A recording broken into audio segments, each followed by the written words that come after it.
Hey Dan, it's Kevin.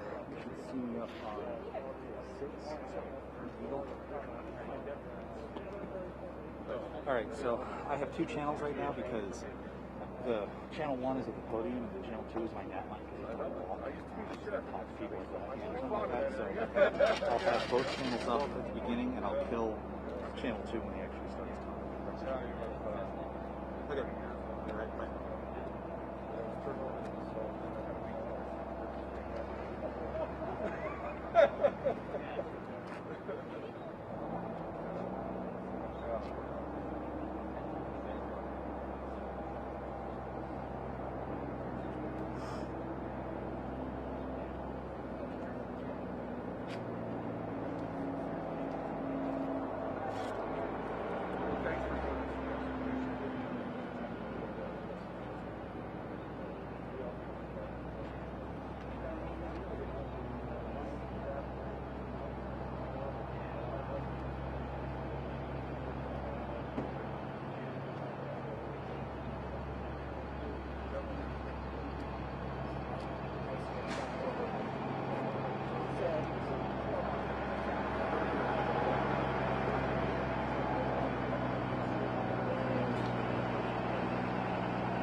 Help me out for a minute, will you? Yep. When I scan this QR code, yep. How do I get the light?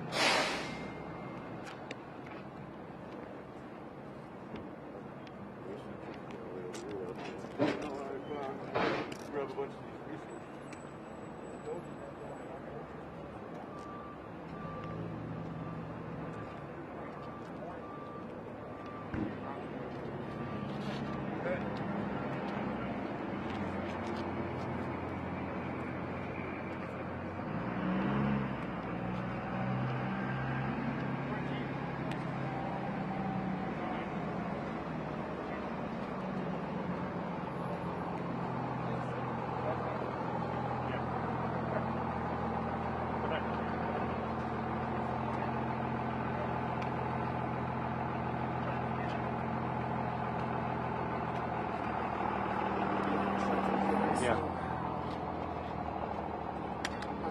this going to be in your... No. Okay. It's fine.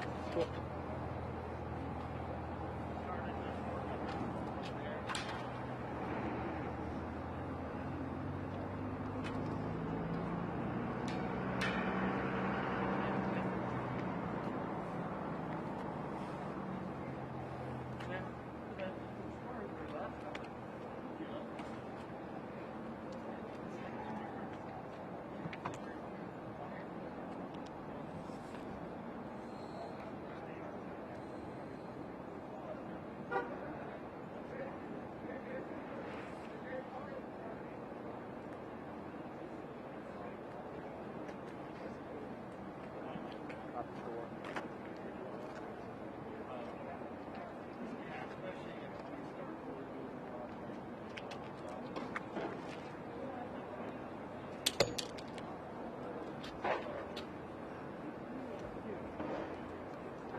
Okay. What's up?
another school at Andrew. Yeah.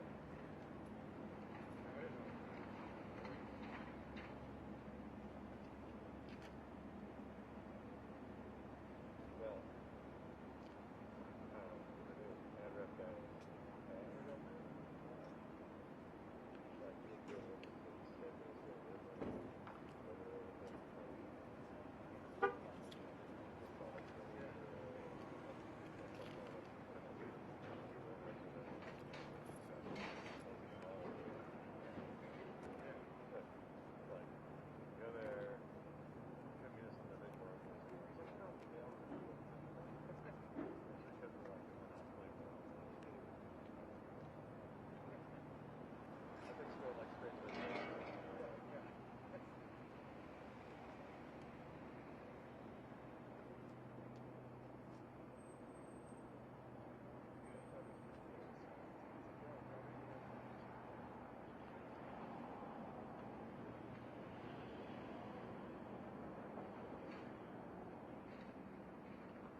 John, I can help you record stuff as long as I can have, like a live video.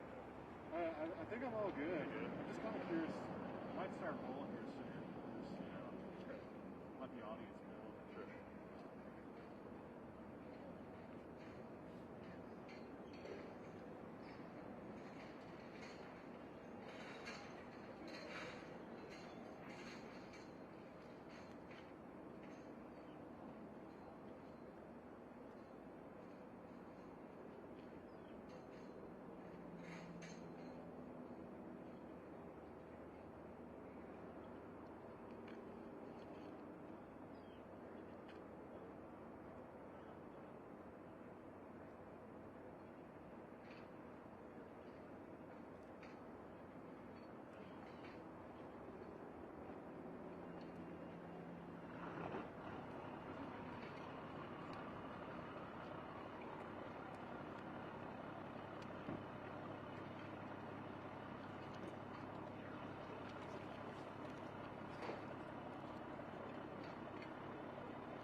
You know, he's still going out as an HRS. He's out Okay. Oh,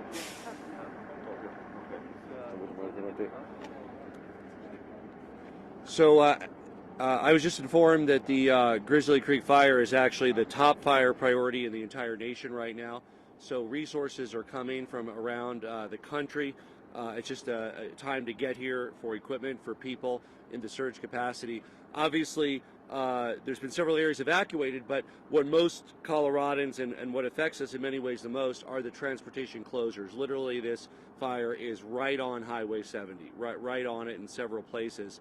The highway cannot reopen until about 24 hours after the fire moves away from the actual highway. So prioritization, protecting the watershed, protecting some power assets, and protecting the transportation corridor, as well as some of the communities that could be threatened as well, which are already under evacuation orders.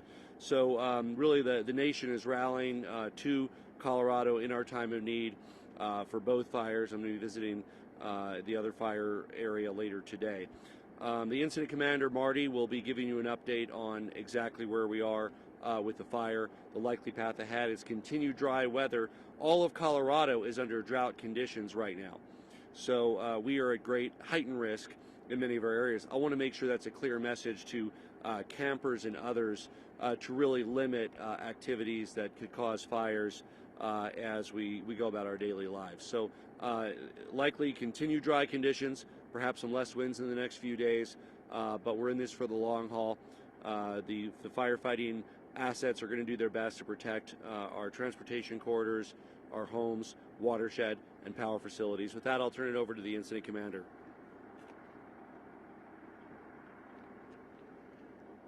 Good morning. My name is Marty Adel, Incident Commander of Great Basin Team 1. We had significant fire growth yesterday on the northeast, and eastern side of the fire. We did have to start some evacuations in that area, and then looked at a couple other pre-evacuation area out in front of it. But fire growth increased to roughly 14,500 acres. We are looking at continuing fire efforts. The problem we're having right now is some of that area is very inaccessible to put people or equipment in. So we're looking at contingency lines out in front of it, dozer lines, and then we will try to curtail it, any forward progress at that point. Some of the bigger things we are dealing with right now is, besides the terrain that I spoke of already, the governor touched base on it already, is the winds and the high temperatures and low RHs, low relative humidities that we're expecting for the next several days.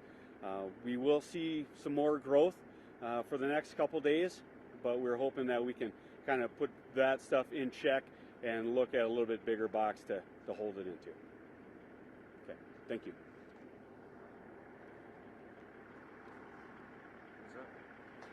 On behalf of President Trump, Secretary Bernhardt, Secretary Perdue, we've been mobilizing for the fire season for several months now.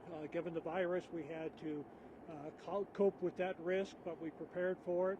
We're fighting fires this year in a different way than we have before because of the virus, but we're fully mobilized and we're on the scene. We're not just here, of course, with Grizzly Creek, but we're down the road in Grand Junction with the Pine Gulch Fire, which is a Type 2 team is on that fire. But we're fully prepared. We appreciate the governor's support, and we're here to give whatever help we can give to support the people of Colorado. Thank you. Questions? Governor, what's the status of, estimate for I-70? Yeah. Well, look, I think the optimistic case would be a few days. It's going to be 24 hours after. Literally, the fire is right on Highway 70. They're doing their best, and so far they've been successful in having one lane open for emergency access of fire vehicles and firefighting supplies and personnel. But literally, the flames are right on the edge of the highway. The best realistic case would be 2 to 3 days, but it's really just a question of when it's no longer right on the highway. So, I mean, I want people to know this is not, this is a closure for the reason that literally the fire is right on Highway 70 in several places. What's your recommendation to Well, obviously that area of the highway is closed. I would look to CDOT for updates on what's open and what's closed. I would also make sure that people take into account air quality issues, and it's a good time, especially for residents in the most affected areas, to stay home in a filtered air environment. It's not a good time to be exerting yourself physically, and that includes in the Front Range when the wind is blowing that way. Very poor air quality with heavy particulates from these fires. I'll be getting briefed on that later today on the time frame for that. There was a number of trucks and heavy vehicle traffic that was looking to use that. Obviously, access is really going to be our priority. We need to make sure we do that in a safe way. Any status update on structures and things in No Name or other places in terms of Yeah, there's some power assets and power lines that we are worried about. We're making provisions already for both Excel and Holy Cross to be in there doing the work they need to. There's watershed areas that are being threatened, obviously some structures, but the priority is going to be the transportation corridor, protecting the structures, and then the watershed and power assets. I know there was some concern earlier about the Hanging Lake area. Is that any updates with that? Any updates on Hanging Lake? The tunnel is closed. Yeah. And the transportation operations that typically operate out of the tunnel are operating out of Glenwood. So the tunnel's closed, and the what normally operates out of that area is operating out of Glenwood right now. Did you have another update? Hi, I'm Scott Fitzwilliams, the Forest Supervisor of the White River, and right now we don't know the disposition of Hanging Lake. We know there was fire around it. We hope to get up and take a look at it today, and as soon as we find out, we'll let folks know. And so we have, as you notice, U.S. Forest Service and BLM here. The fire is mostly U.S. Forest Service, some CDOT state land, some private land, U.S. Forest Service, and then a few hundred acres on BLM. Sí, sí.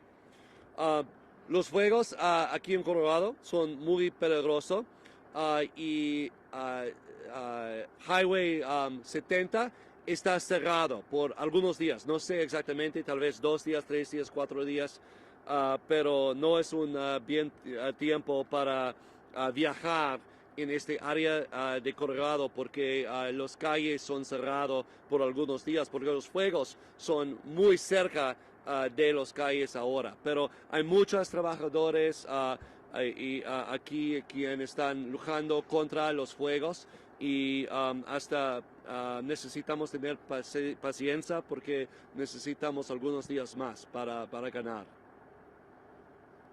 Y también el aire es muy sucio ahora y no es un buen tiempo para hacer deportes o correr porque el aire tiene mucha polución ahora de los 2 fuegos aquí en Colorado.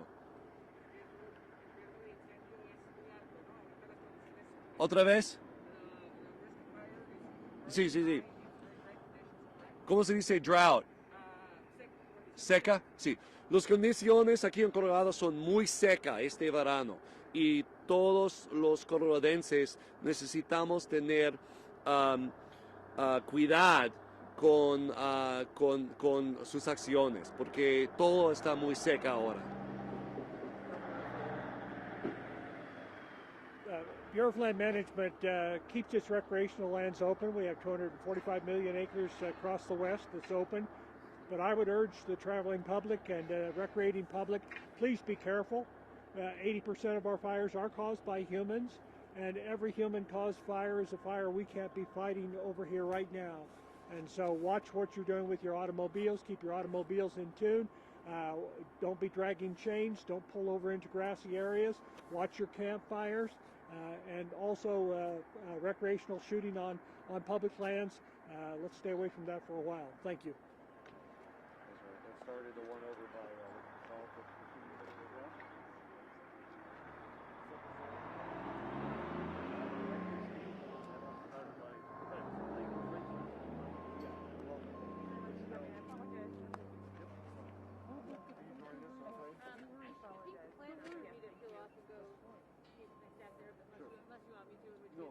Thank you for coming up with a conversation later. Okay. What's next? So we'll